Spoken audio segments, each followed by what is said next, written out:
Parliament, Isaac Adongo. He's a ranking member on the Finance Committee. He's joined us on the line. Honorable, you're welcome to Eyewitness News.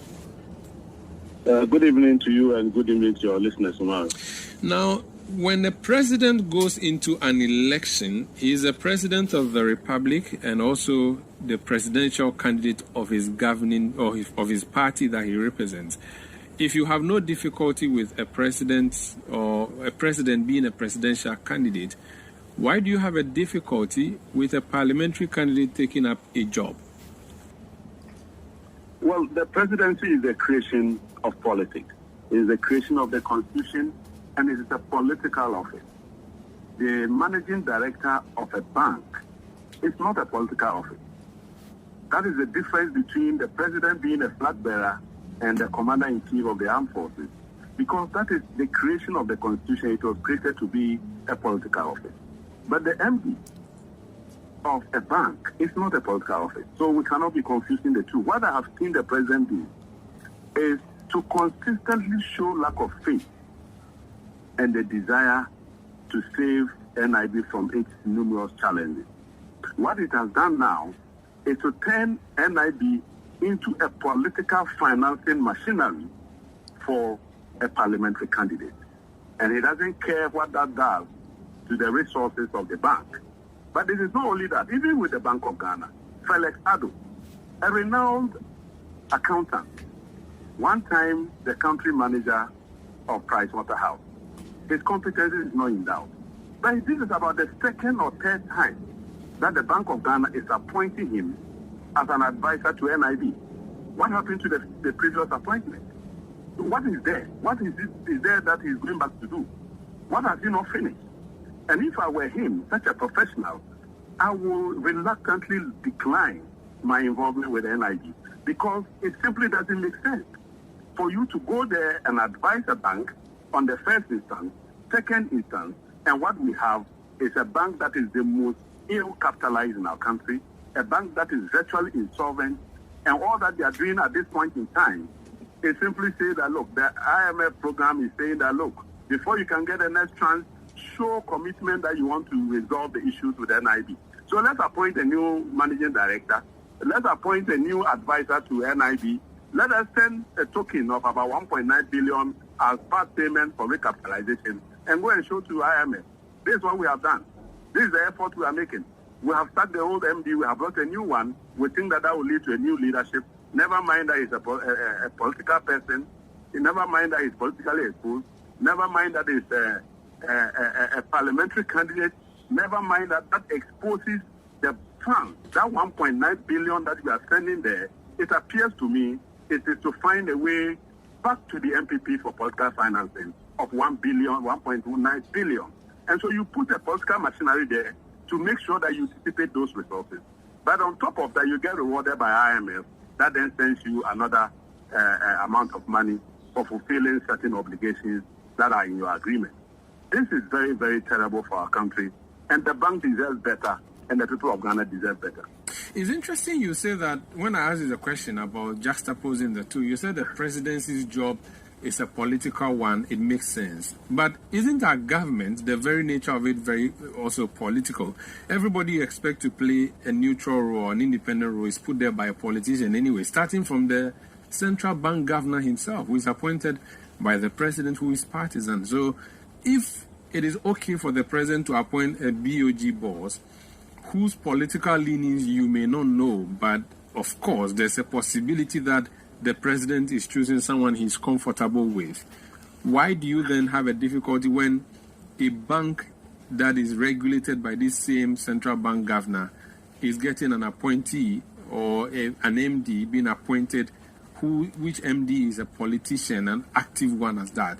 Is it your difficulty that the new MD is colored blue, or your difficulty is that he wouldn't have enough time to concentrate on the bank because the distance from NIB headquarters to Manson Kwanta in the Ashanti region is a lot of kilometers? So, one, you answer my concern by admitting that the NIB as a difficult bank requires a turnaround specialist that will put in the necessary effort and time to turn that bank around. Nobody can do a part-time job at Bank of Ghana, at the NIB, by combining that difficult task of turning around a patient in coma back to life, and at the same time focus on other things such as your own interest of becoming a member of parliament. So that already tells me that your priority will be to secure your mandate as a member of parliament and leave the bank to die in comatose. That is a bigger problem. But remember also that when we enter politics, there are certain positions that immediately we consummate our position, we are not even allowed to take up. For instance, no member of parliament can become the managing director or a CEO of an institution.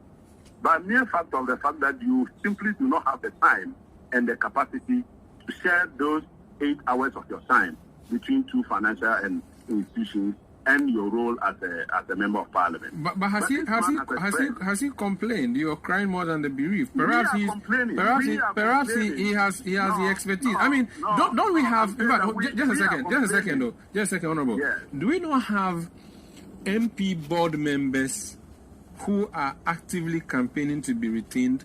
Don't we have ministers who are also parliamentary candidates? They do not leave their jobs as ministers, but they are able to go and campaign and win their elections. Why is this one special and different? Board members are not executive day-to-day administrators of an institution. That is the difference. A board member merely does not perform official day-to-day administrative executive function of the bank. You are looking at somebody who is not going to be a board member, who would only appear to take decisions that will lead to the direction of the company once in a while, probably maybe once in a quarter.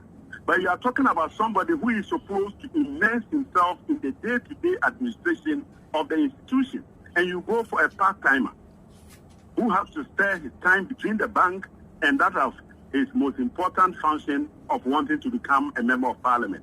And you think that is right. That is how you treat a patient. That is how you treat a patient basically on oxygen and expect that patient to survive. Clearly, it means you are facilitating things there. But don't also forget that we know that when you are politically exposed in an election year and you are appointed the managing director, and in addition to that, that politically exposed person is to manage 1.9 billion of new investments. What you have simply done is that you have handed 1.9 billion to your political financing and not to the bank. But that is not what we are looking for. We are looking for 1.9 billion that will go towards recapitalization and that will lead to the growth and survival of the bank, and not to finance political activity. And that is what we have simply done. We've set everything up to ensure that we send 1.9 billion and dissipate to finance political activity. And you don't see anything wrong with that. What is the proper process of this appointment? Because the bank has made the announcement.